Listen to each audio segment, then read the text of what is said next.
Hello everyone, good morning.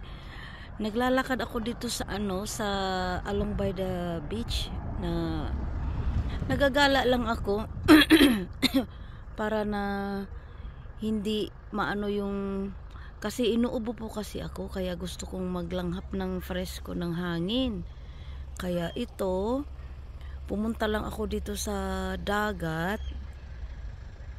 At saka low tide naman siya at hindi naman siya masyadong kaya marami ding naglalakad dito yung naka-parking.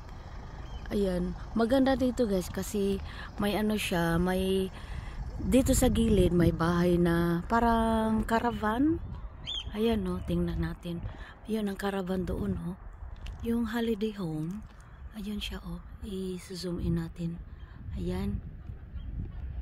May holiday home siya. Tsaka may nakatira din diyan yung nag-holiday. Kaya sabi ko, dito muna ako. Ayan may doon sa doon sa banda doon na may nagdadala ng aso, lalakad ng aso.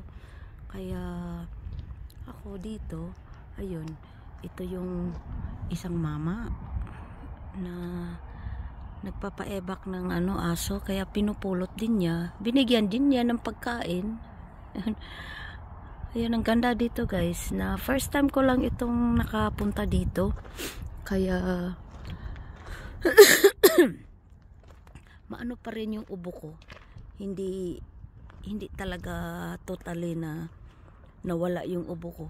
May mga upuan pa dyan may mga upuan. Tsaka kayang ang kinukuha ng mga bata na yun maganda dito mag-fishing kung malaki ang tubig. Ikaso ayan, siya, hindi siya high tide ngayon, kaya napakaganda. Saka dun sa malayo, dun sa pinaka dun sa malayo, magandang maglakad-lakad dito. Napakasariwang hangin, malamig din siya. At saka hindi pareho kahapon ang yung lamig talaga niya, nako po, grabe. Saka yung sa gilid dito guys, yung daanan ng train, yung daanan ng train yan. Tapos sa kabila naman ang road na yung main road, dadaan ka sa train dito. Marami din maganda talaga dito. Ayan, may naglalakad na puti, dala ng aso.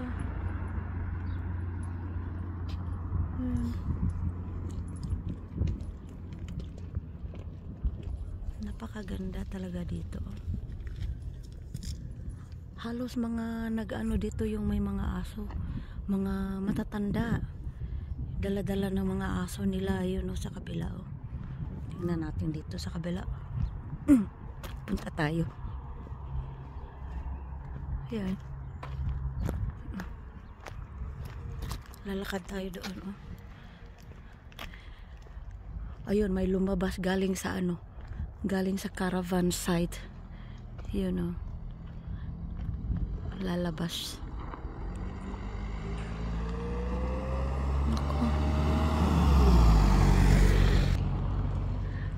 Ayun, tuwang-tuwa yung aso nako, ayaw kong maganyan na ang putik.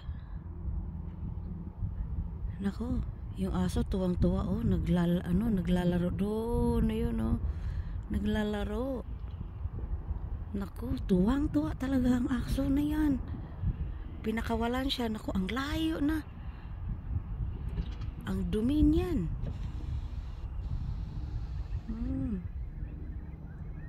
Ayan ang may-ari. Maganda mag-fishing dyan guys dito sa pinaka-dulong-dulo. Ayan, yung pinaka-end na na may tubig siya. Maganda yan dyan mag-fishing. Ikaso nga magbota ka bago ka makapunta dyan kasi ang layo. ang layo niya. Kaya ang aso naman parang nakawala ng ang bilis ng takbo, 'di ba? Maganda mag-fishing dito, guys. Ayun, oh. Napakaganda. At saka tahimik din na lugar dito. Kahit ganito lang siya, malamig at maaga pa naman dito. Ayun, ito lang katuwaan ng mga tao dito sa nakatira. Yung may naglalaro ng aso, tapos yun sa kabila, dala-dala nila yung mga anak nila. Tapos yung aso doon, hindi na ako maglalakad doon. Medyo ang layo na yan doon, guys. Yun sa kabila, ang layo na yan. Ayun, zoom in nga natin. Ayun, oh. Maganda maglakad dyan. Ay, sabi ko, kaso malamig eh. Ayaw kong sobrang lamig. Grabe, mangingisay na din ako ng kamay. Pati kamay ko, sobrang lamig na. Kaya, dito lang ako. Na akala ko may mag-fishing ngayon kasi low tide siya. Pat doon sa malayo, siya. Wala pala. Yung mga bata lang na kumukuha ata ng shell. Ayan, oh, ang cute. Kumukuha ng shell, tapos nagpipicture pa sila. Ang galing. Ayan, guys, ito lang ang maka-share ko sa inyo ngayong araw na yung train station dyan, naka-sign na siya na red. Ayan, na siya ng alert ng red. Siguro magsa-stop yung sasakyan kasi may dadaan na train. Yan, may dadaan na train siya bago makalabas yung mga sasakyan, makapasok dito. Parang private na road ito kasi may may harang siya. Kaya ang cute na mga dala-dala niyang kumukuha ng mga bato pala na kinukuha. Ayan, oh. Ang cute. Yan lang ng mga bata dito na maliliit. Kaligayahan nila. Lalo na malayo ka sa city.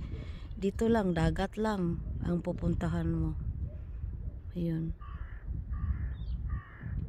Ayan, guys, ito na lang. Kasi nalalamig na talaga ako. At maraming salamat sa pagpapanood nyo sa aking mga video, guys. At sa pag-support. Please don't forget to subscribe. Yung bago pa lang sa aking channel, huwag niyong kalimutan ang pag-subscribe po, mag-like sa comments para mabalikan ko po kayo lahat. Ayan, salamat, guys. God bless. Thank you all. Bye.